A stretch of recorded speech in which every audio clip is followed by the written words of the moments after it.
back to the Fourth Way Podcast. We've spent the last 2 episodes working through government as depicted in the Old Testament and in the Gospels. Today, I want to finish off the biblical view of government by working through the remainder of the New Testament, which are composed mostly of epistles. So far, we've seen that government in the Old Testament was constantly viewed as an attempted usurpation of God's kingship, particularly through the Old Testament.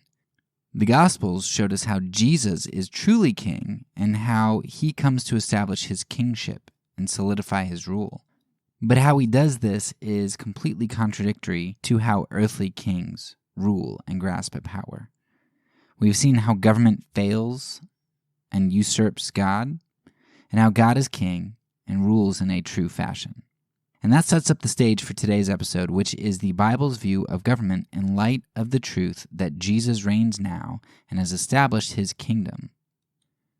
One of the hardest things for many Christians today to grasp is that Jesus reigns in power now and that he has brought his kingdom, past tense.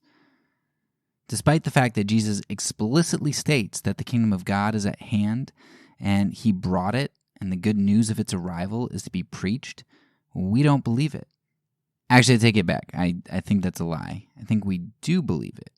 We just soften the truth by thinking that Jesus can't really have meant what he said.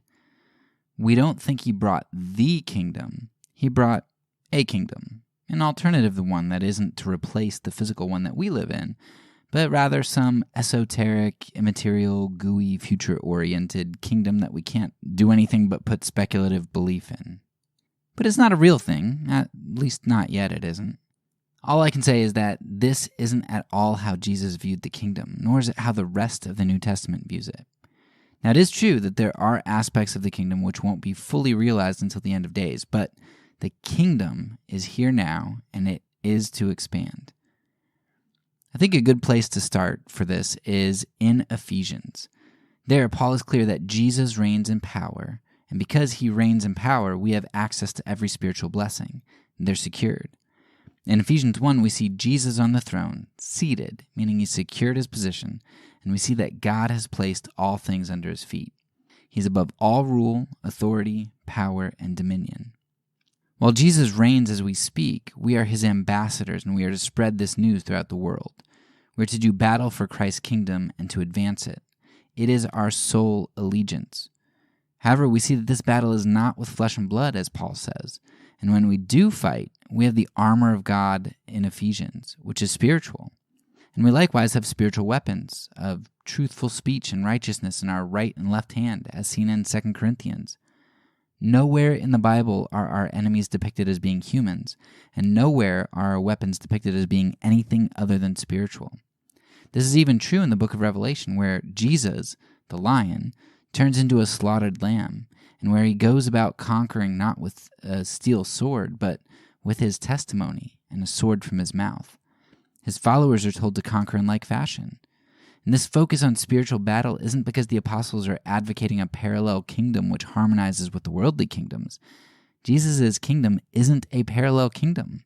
It's a replacement. It subverts kingdoms, which is why Christians who are truly following Christ haven't stuck around too long before being persecuted by a government. The kingdom of Jesus being of a different nature than earthly kingdoms, it doesn't make it irrelevant to our lives in this world. No, instead it really rounds them out.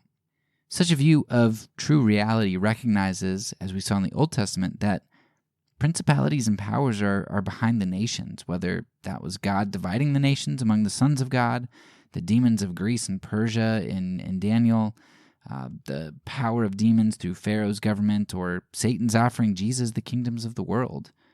Recognizing Jesus' kingdom is the holistic view, while recognizing the earthly kingdoms as a necessity or an inevitability, I should say, and even more than that, elevating them as necessary and vital powers, that ultimately just waters down reality.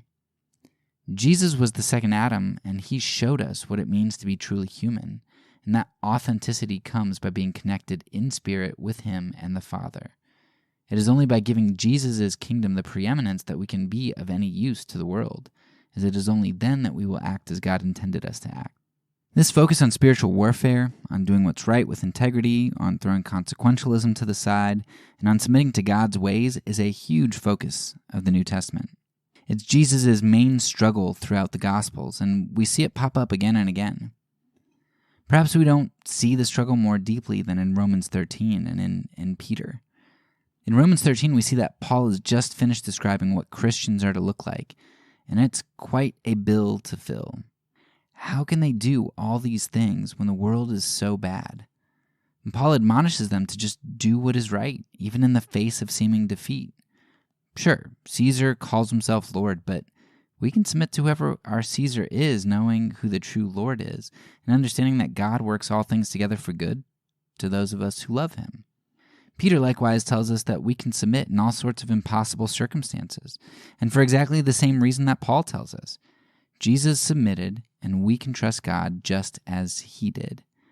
Peter even expounds on this by declaring that we are aliens and strangers in this world. This is not our kingdom here on earth. We don't have any allegiance here. We are a borderless nation. Coming back to Paul, he puts things another way. He says in 2 Timothy, "No one serving as a soldier gets entangled in civilian affairs, but rather tries to please his commanding officer.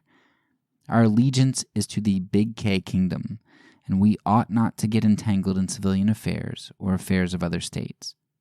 Finally, and this is just a theological point, not one that I can really think of a specific verse that I'd point to, because it's more of a structured concept, but I heard all my life that Jesus was prophet, priest, and king.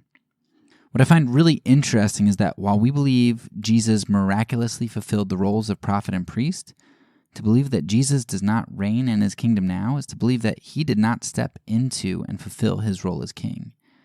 Not only does that go against all of the imagery of Jesus being seated on the throne, but it creates a huge problem in terms of the fulfillment of the Christ.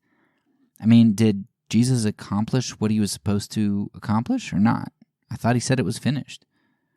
The issue is that if one acknowledges that they believe Jesus is king now, that has implications for lordship now, doesn't it? That has implications for how we engage with our little K kingdoms. So let me distill it down maybe a little bit more clearly.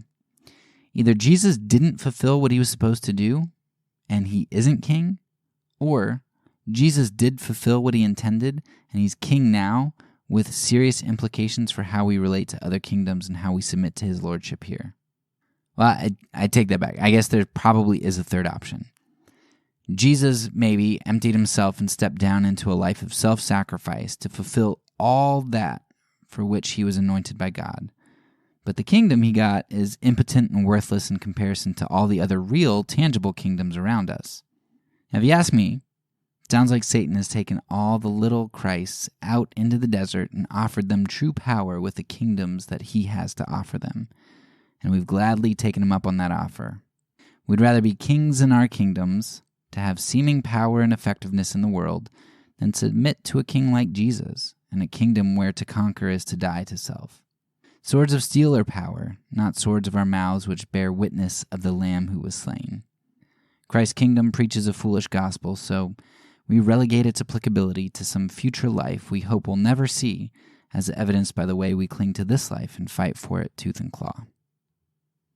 That's all for now. So peace, and because I'm a pacifist, when I say it, I mean it.